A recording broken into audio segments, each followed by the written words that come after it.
नमस्कार दोस्तों। आज नए साल का 2021 का दूसरा दिन है, 2 जनवरी है और नए साल की आपको शुभकामनाएं। ये नया साल आपके लिए पिछले साल से बहुत अच्छा निकले, ऐसी मेरी शुभकामनाएं भी हैं और उम्मीद भी है। पिछला साल ख़राब निकला सबके लिए कोविड की वजह से। अब there seems to be some light at the end of the tunnel. Covid के केसेस वैसे भी इंडिया में, दिल्ली में, गुड़गांव में कुछ कम हो रहे हैं और अब वैक्सीन कुछ ही दिनों के अंदर में अवेलेबल हो जाएगी इंडियन सिटीजन्स को भी। तो मेरा मानना है वैक्सीनेशन से कोविड के ऊपर हम जल्दी ही कंट्रोल पा लेंगे। बहुत सारे सवाल मैं सुन रहा हूँ अपने पेशेंट से कोविड वैक्सीन को लेकर के।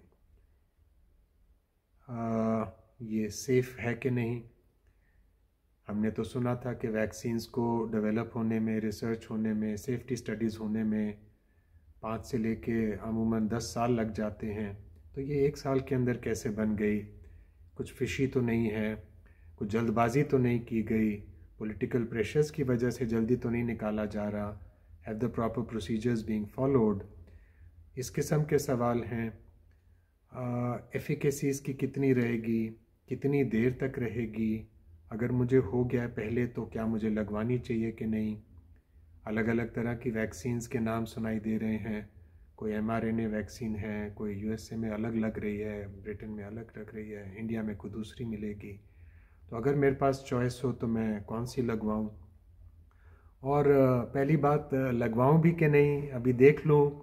कुछ लोग गिनी पिग्स पहले लगा लें, मैं उसके बाद लगवाऊं। इस किस्म के सवाल बहुत सुनाई दे रहे हैं। तो इन्हीं चीज़ों को सिंप्लीफाई करने के लिए मैं आज आपके सामने मुखातिब हूँ। वैक्सीन्स इन जनरल मेरा मानना है मेडिकल साइंस की बहुत बड़ी अचीवमेंट है। वैक्सीन्स ने जितने लोगों की जान बचाई है दुनिया में, ड्रग्स ने उतनी नहीं बचाई। और ये मैं लाइटली नहीं बोल रहा हूँ। कितनी डिजीज़ेस हैं जो वैक्सीन्स की वजह से अब पूरी तरह कंट्रोल्ड हैं या इवन एरेडिकेटेड हैं। स्मॉल पॉक्स एरेडिकेट हो चुकी है, मीजल्स मम्स कंट्रोल में है, टेटनस बिल्कुल कंट्रोल के अंदर में है, पोलियो ऑलमोस्ट तंग नहीं करती अब।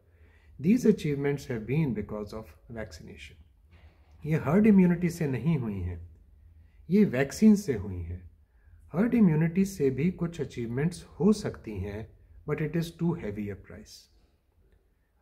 जो कोविड है ये भी हर्ड इम्यूनिटी से कुछ हद तक आगे जाके नेचुरली बर्न आउट हो जाएगा, but it will take too many peoples lives.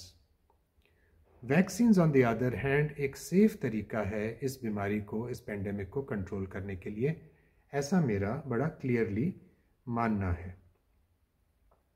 Vaccines जो आ रही हैं कोविड की, इतने अलग अलग जगहों से कोलैबोरेशन हो रही है, बन रही हैं। More than 100 vaccines candidates are there. थोड़ी सी कन्फ्यूजन भी हो रही है उसको लेकर के। कोई mRNA वैक्सीन है जो बिल्कुल नई टेक्नोलॉजी है, लेकिन तो यूएसए में तो लग रही है, यूके में तो लग रही है। मॉडर्ना की वैक्सीन है, फाइज़र की वैक्सीन है, इनको बहुत अच्छी हैं, ये इफेक्टिव बहुत ज़्यादा है, 95% इफेक्टिव हैं, लेकिन इनको स्टोरेज और ट्रांसपोर्टेशन में -70 डिग्रीज़ और -20 डिग्रीज़ का टेम्परेचर चाहिए, जो इंडिया के लिए अभी तो आसान या मुमकिन नहीं लग रहा। दूसरी कुछ वैक्सीन्स हैं जो इंडिया में अब ऑलमोस्ट आने ही वाली है, कुछ ही दिनों के अंदर अप्रूव हो जानी चाहिए, कोविशील्ड के नाम से। सो ये ऑक्सफर्ड एक यूनिवर्सिटी है, उनके साथ कोलैबोरेशन है। एस्ट्राजेनेका एक बहुत बड़ी ड्रग कंपनी है, और इधर से इंडिया की तरफ से सीरम इंस्टीट्यूट ऑफ इंडिया की तरफ से। सो ये वैक्सीन अच्छी वैक्सीन है, अभी आ जाएगी और लगने लगेगी।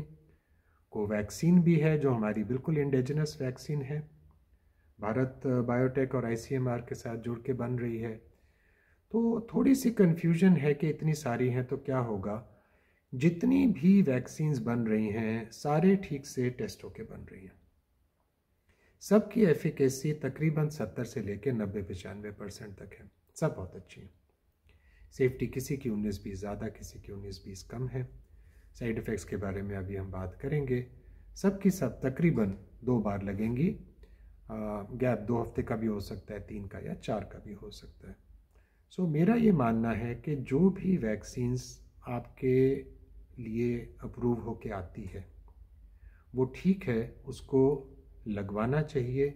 इसी में समझदारी है और इसी में आपकी अपनी पर्सनल सेफ्टी भी है। थोड़ी सी बात करते हैं, जो अहम सवाल उठ रहा था कि ये इतनी जल्दी जो फास्ट ट्रैक हो गया प्रोसेस वैक्सीनेशन का, इसका मतलब क्या है? What are the implications for the people who are going to get the vaccine? एक नॉर्मल प्रोसेस वैक्सीन के अंदर में 7-10 साल लग जाते हैं। पहले थॉट बनेगा, फिर उसको रिसर्च होगी, फिर उसके लिए अप्रूवल का लेटर लिखा जाएगा, 3 महीने बाद उसका जवाब आएगा, फिर रिक्रूटमेंट होगी, धीरे धीरे सब काम ग्लेशियल पेस पे धीरे धीरे आहिस्ता आहिस्ता हो रहा है। रेड टेपिज्म अपना पूरा चल रहा है। Extra ordinary circumstances require extra ordinary measures.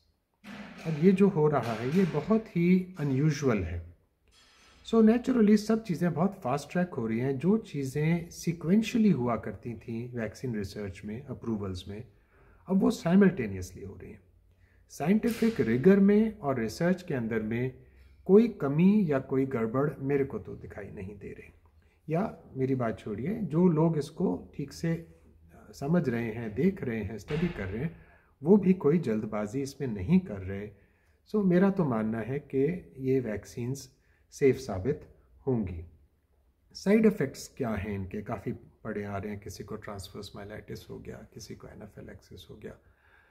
अब कोई भी दवाई है, कोई भी एंटीबायोटिक है, कोई भी विटामिन का इंजेक्शन है, कोई वैक्सीन है, तो उसमें एक स्मॉल स्मॉल स्मॉल माइनॉरिटी को साइड इफ़ेक्ट्स होंगे। It's impossible. जो अफेक्ट थेरेप्यूटिक अफेक्ट दे सकती है चीज़, वो साइड इफ़ेक्ट भी कर सकती है। वैक्सीन्स के बड़े कॉमन साइड इफ़ेक्ट होते हैं। जहाँ पे टीका लगता है वहाँ दर्द होता है, हल्का बुखार हो जाता है, बदन टूटता है, सर दर्द होता है। ये बहुत कॉमन है और ये होना अच्छा माना जाता है, क्योंकि इसका मतलब बॉडी ने उसको रिकग्नाइज़ किया और उसके अगेंस्ट एक इम्यूनोलॉजिकल अटैक माउंट किया है, which is what is required in A vaccine. Serious side effects जैसे कि ट्रांसवर्स माइलाइटिस एक न्यूरोलॉजिकल प्रॉब्लम है, या एनाफिलैक्सिस, 1 in 5,000 या 1 in 10,000 होते हैं किसी भी वैक्सीन में, इंक्लूडिंग कोविड वैक्सीन। आप जिस चीज़ के लिए लगवाने जा रहे हैं कोविड इन्फेक्शन, उसमें भी तो रिस्क है। आज की डेट में अगर किसी को कोविड होता है तो in general way 1 to 2% mortality तो है। 100 में से 1 या 2 आदमी तो उसकी मौत के शिकार हो जाएंगे। तो जब रिस्क को एनालाइज करेंगे आप, तो आपको वैक्सीन्स का रिस्क बहुत कम है। और ये छोटे छोटे साइड इफ़ेक्ट्स, इनको तो गिनना भी नहीं चाहिए। अब अगर मुझे चॉइस मिलती है कि भाई ये सारी वैक्सीन्स हैं, इनमें से कौन सी लगवानी है, अव्वल तो ये होगा नहीं। एक कंट्री के अंदर 1 या 2 वैक्सीन्स आएंगे, गवर्नमेंट तय करेगी कि कौन सी किसको लग रही है।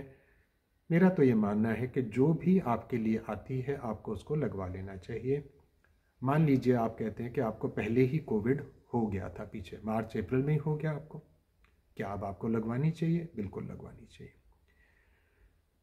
नेचुरल इन्फेक्शन से कितनी इम्यूनिटी रहती है, कोविड के केस की बात कर रहे हैं, वो अभी थोड़ा अननोन है।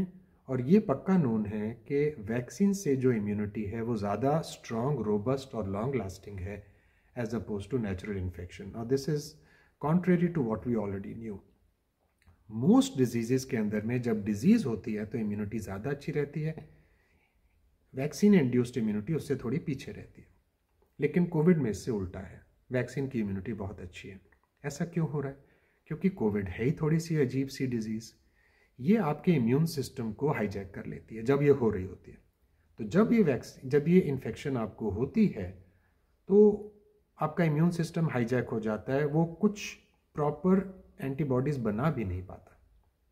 Hence the immune protection later on is poorer. Vaccine में तो कुछ ऐसा है नहीं, आपको डिजीज थोड़ी हो रही है, आप तो सिर्फ उसके अंदर प्रोटेक्टिव एंटीबॉडीज बनाएंगे। सो ये बड़ी अच्छी बात है। और थोड़ी सी अचंभे की बात भी है कि vaccine induced immunity for covid is stronger than what you achieve with a natural infection. Pregnant women को, छोटे बच्चों को क्या ये लगनी चाहिए अभी कहना मुश्किल है, क्योंकि इनके ऊपर स्टडी इतनी हुई ही नहीं है। अगर इसको समराइज़ किया जाए सारी चीज़ों को, कोविड की विजय पाने के लिए वैक्सीन्स ज़रूरी हैं, ये सेफ़ हैं, छोटे मोटे साइड इफ़ेक्ट्स होंगे, आप उन्हें रिपोर्ट करिए, उसकी रिपोर्टिंग सिस्टम अच्छा है। जब आपका नंबर आए आप उसे ज़रूर लगवाएं। अगर आपको ऑलरेडी हुआ था थोड़े दिन पहले और आप मना करना चाहते हैं, अच्छी बात है, आपकी चॉइस है, आपके पीछे जो लाइन में खड़ा है उसको मिल जाएगी, गुड फॉर हिम। बट इसको लगवा लेने के अंदर में समझदारी है, ऐसा मेरा मानना है। Thank you very much.